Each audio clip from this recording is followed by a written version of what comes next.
Warning: this podcast contains extreme language and mild sexual references. Viewer discretion is advised.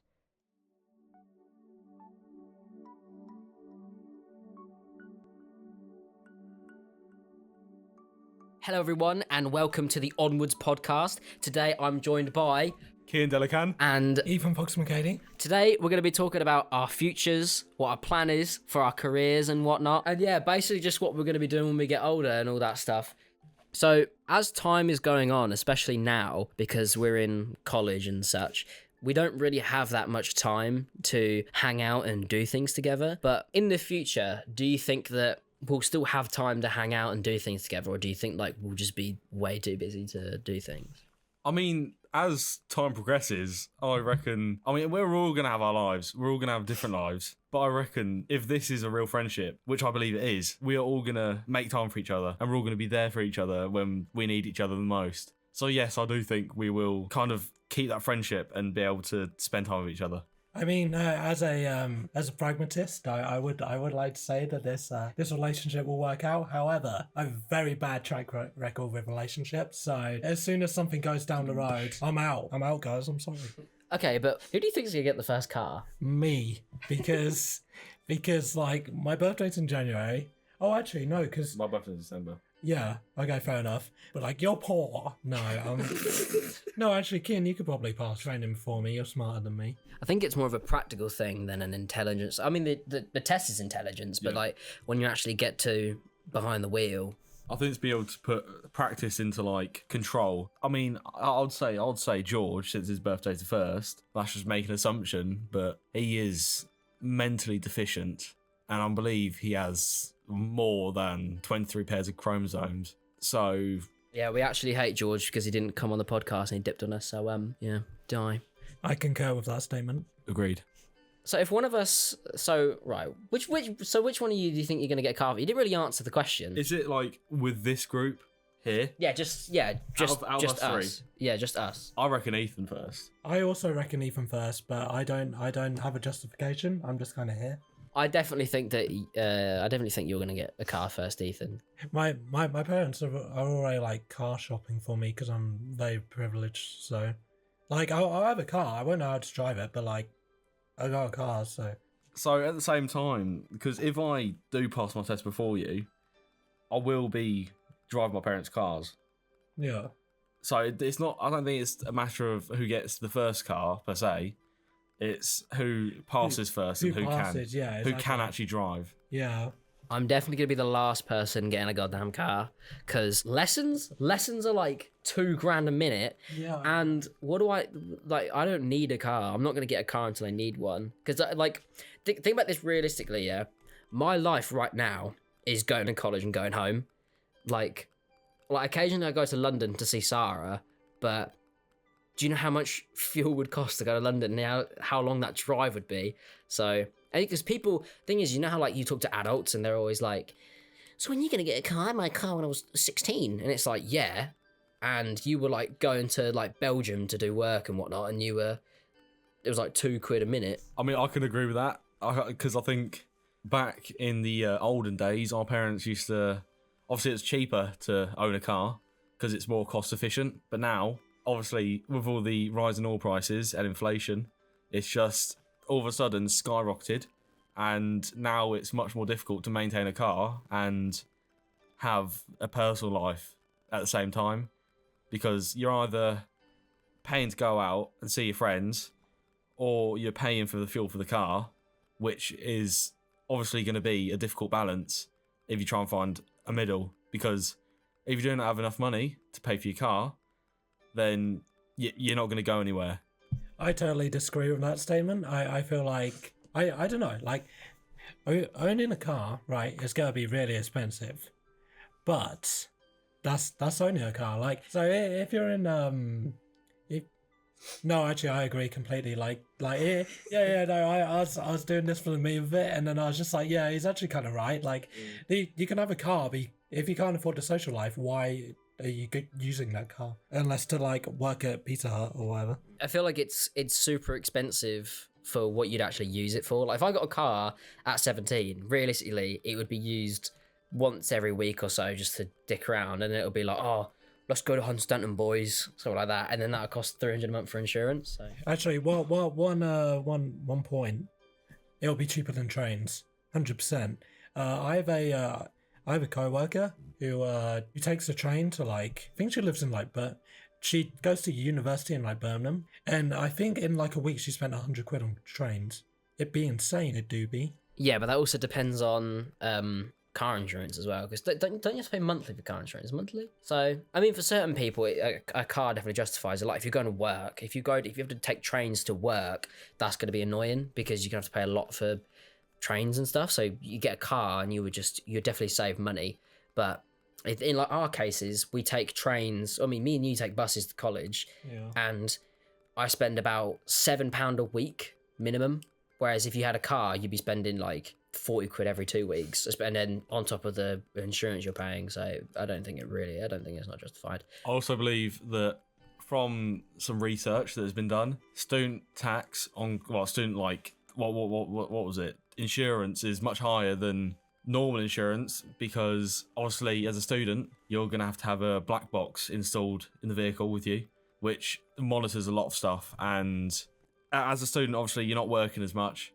You've probably got a part-time job because you go in college or like sixth form all the other times, and it's just very, very difficult to take care of and manage with all the money that you're spending. Whereas on the other hand, I like trains. I take a train every morning. That's £265 for a whole term, which is a bargain in my opinion, because most trains get you from destination A to B with 2 stops at most. Like me going to Cambridge, 2 stops, Mainey and Ely, which is nice, it's got a cathedral.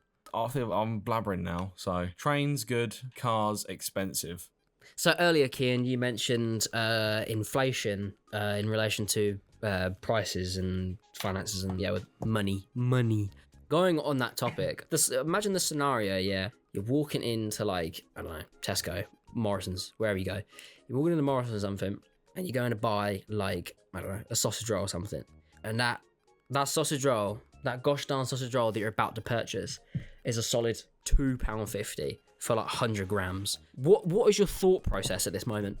I mean, to be fair, when looking at inflation, because as I would count myself as an economist now, as I take economics as an A-level. As an economist myself, I believe that, I mean, to be fair, there's many ways that you want to look at it, because inflation could be a good or bad thing, because obviously in an economic boom, there's going to be high inflation, which is going to encourage people to stop spending money. And obviously in an economic boom, there's high interest rates, which kind of make people want to save more, because obviously at the end of the term, they're going to have more money than if they saved with low interest rates. But then it obviously carries on the cycle. High inflation, low interest rates, boom, high inflation, high interest rates. And it just carries on going on like that. But I like to compare it to, instead of sausage rolls, Freddos. Because as a lot of our parents say, I remember when Freddos used to be 10p at the store. Well, they're not. They're 45p now, which is a rip-off. And I think the main thing for that is obviously importation tax is a big factor about that, and also cost of production, because factors of production, rent's gone up, labour's gone up, minimum wage is increasing every year, who knows, and then people have got to invest more since the price of the pound has gone up. And what's the last factor of production? Capital. People have got to pay more for equipment that they use to harvest the cocoa or whatever they use. Everything's increasing, quite frankly, because no one has any money anymore. And they've created a system that's like plane crash, where that isn't the right term, but I don't know what the right term is, where corporations need to reserve the level of profit which they have, and that reserves in the higher prices, but that just means that customers are pay less, end up pay more for the stuff they want and be poorer overall. And I feel like this is an inherent flaw of capitalism. And I mean, if you look to the German Democratic Republic, they went 46 years. I mean, like from a purely economic standpoint, they were awful. But In 46 years, they had about 0.4% inflation. In the last 1.5 years, we have had 13.7-ish. In total, from October 2022 to now, it went up by 11% total. But obviously, certain things within that percentage were obviously increased in price. But I think there were certain things like I don't know the exact statistic. I could check, but if you look at cinema tickets, I think cinema tickets went up by like 120%, and I think they're at their all-time highest at like February 2023, something like that. And especially if you look at Freddos are up by 150% since 2006. So, because it was 10p, now it's like 36. So they've completely doubled and a bit, which is crazy. And you look at fuel as well, and I think fuel went up by, I think fuel in some places probably doubled, or probably just under doubled, because I swear you could get fuel for like 80p, and then it went, especially in, was it 2020 or 2021, it went to like £1.60, something like that. It would have been about 2021, early 2022ish, because the Ukraine war, I'm pretty sure. Yeah, I think that was when everything started happening. But for me personally, I don't really indulge much in like the political side of it. Just go in Tesco's and it just pisses me off when shit's expensive. Like Pop-Tarts are £2.70, man. I think Pop-Tarts have always been expensive, but like, can we not do something to bring that down? Like, do you know how fucking annoying that is, man? Like, it's so annoying. And cereal, look at, do you know when you buy a box of cereal for like £2 maybe? If you've seen like, you know the Oreo O's, those are £4, sometimes £5. Who is paying £4 for Oreo O's? Fucking dog shit. And obviously Freddos, already said Freddos, but 35p for a Freddo. Do you know how mental that is? When was the last time you saw someone buy a Freddo? I mean, I have never actually seen anyone pick up a Freddo anymore. Whereas when I was a teeny weeny boy, I would see, I mean, to be fair, I would be getting Freddos myself. And I can see a difference, because I remember back then, they'll be like 20p. Go in there, oi boss man, give me 5 of them Freddos for £1, blood. And he's like, yeah, here, boss. And I was like, cheers, blood. Sorry, I'm getting off track, reminding me of my past. But yeah, shit's expensive now. I'm raging. I am also raging, because I think the fact is, which is kind of scary, is you take a 7% inflation increase, and that's bad. That the average wage hasn't increased in over 15 years, and you realise that even though everything's more expensive, people are getting less and less for what they're getting paid. Okay, so here my research shows that the prices of food and non-alcoholic beverages saw an increase of 7% from 2022 to January 2024, which is proper mental. It says here, I wrote down, statistically, around 4 in 10 energy bill payers were unable to make their payments. Cinema tickets, it says here, cinema tickets right now are at an all-time high, which is going from £6.75 in 2020 to £7.92 in 2023. So from 2000 to 2023, a cinema ticket has gone up by £3.52, which is bonkaroo. Oh, and yeah, Freddos have went up by 150%. And inflation rates reached an all-time high in October 2022 at 11%. And this that percentage didn't fall below double digits until April 2023. Mental that. Wouldn't be having it. Okay, so going back to what we talked about earlier with how often we'd be able to see each other, I think a very important thing that factors into that is, especially in 5-10 years' time, where we're going to live. Because depending on how we're able to get to each other and where we're actually going to live, I feel that's really, really important in terms of being able to do things together.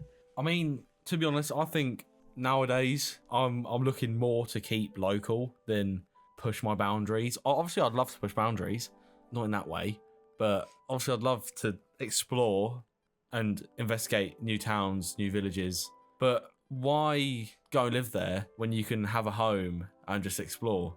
Because I'm hoping to get a nice salary that lets me explore. Because I'd say here's quite a good centre, because you've got the station, you've got access to up north, you're close to the A1, you've got access to like Birmingham, Manchester, Liverpool, Cambridge, London, Brighton, and it's just so simple to get about. However, obviously there's more travelling that needs to be involved, which I think is quite ridiculous.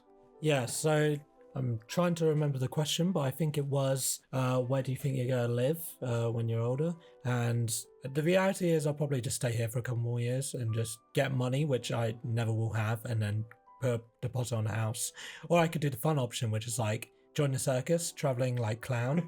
I think a really good option when it comes to housing and moving out and whatnot is obviously shared accommodation, because getting a house on your own is like practically impossible. Like, you have to be earning like 45 grand a year, which like is definitely doable, but it's like not when you're like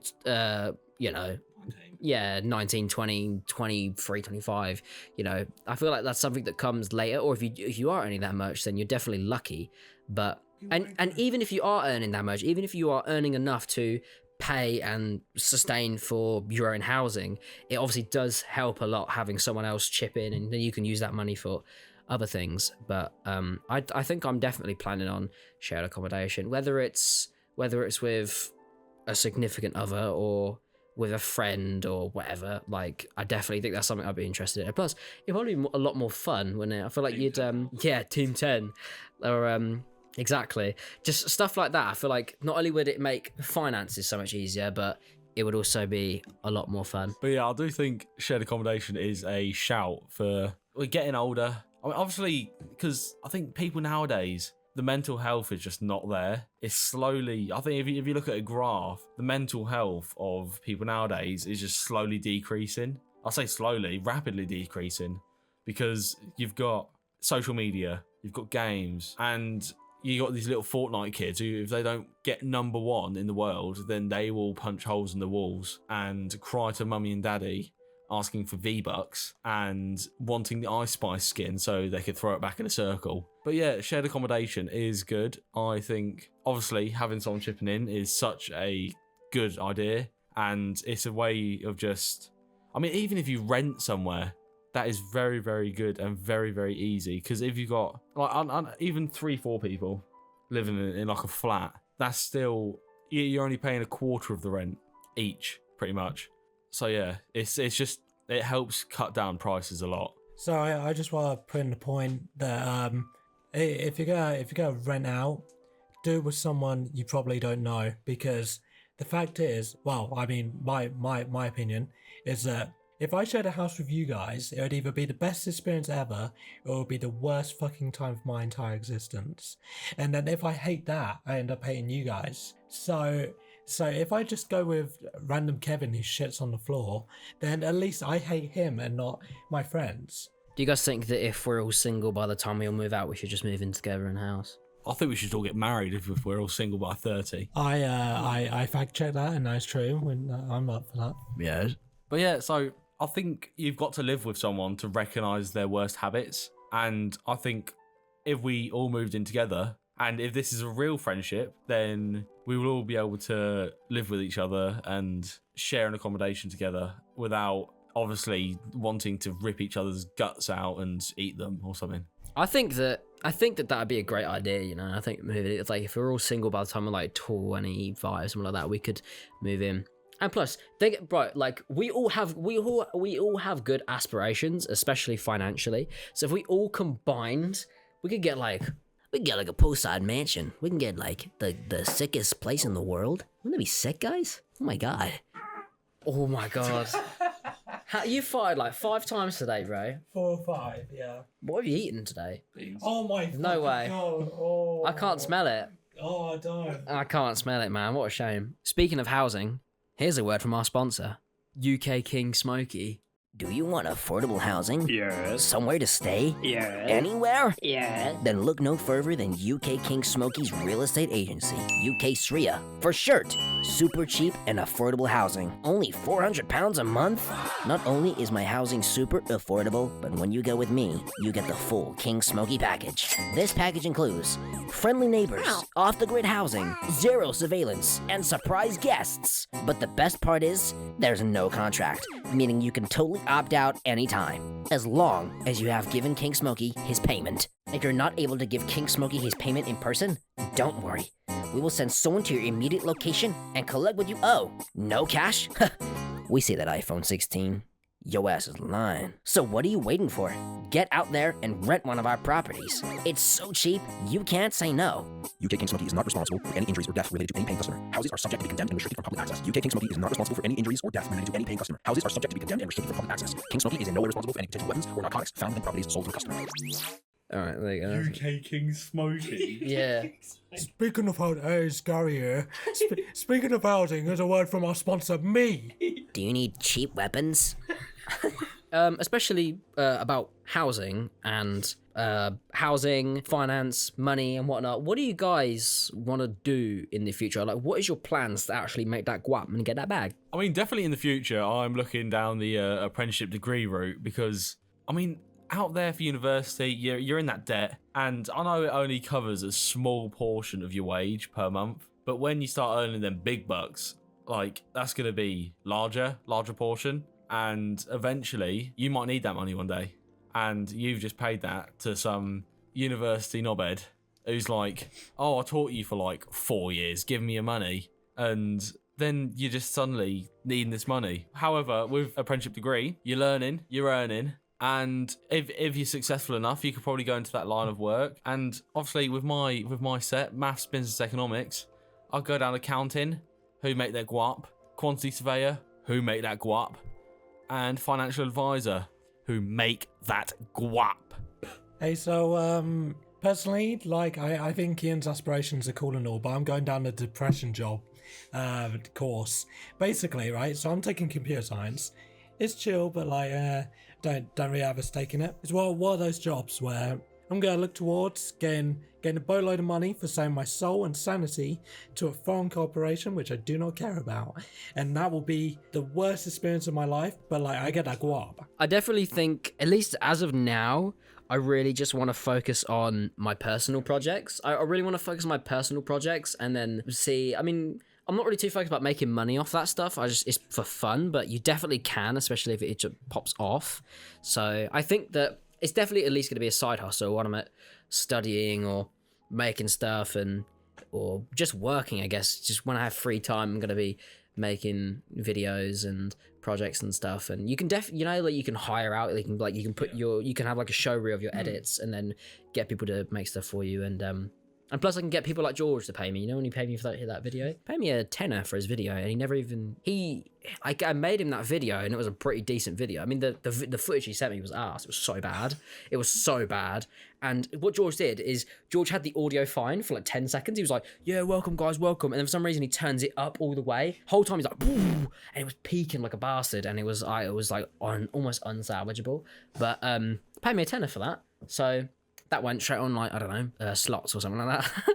Yeah, but it's like, if you look in the right places, and especially if you put the work in, you can definitely make good money off making videos and stuff and whatnot. Kian, tell us about your current hustle. I know you're very excited to talk about it, so let the world know. So at the moment, I am volunteering at a charity shop, and I've gathered a 20% discount. So I have been being a bit of an entrepreneur, and I've been purchasing stuff from the charity shop, and then 20% off. So 6 Hot Wheels for 80p, 80p, and I've sold one of the Hot Wheels for £2. And then a couple of CDs, sold one. I got one for 40p, sold one for £3. And not today, picked up a jumper, and it's usually meant to cost £60, but I got it for £8. So that might potentially go on Vinted one day, but no, I love it. It's a nice jumper. So the Vinted hustle is absolutely popping off. I think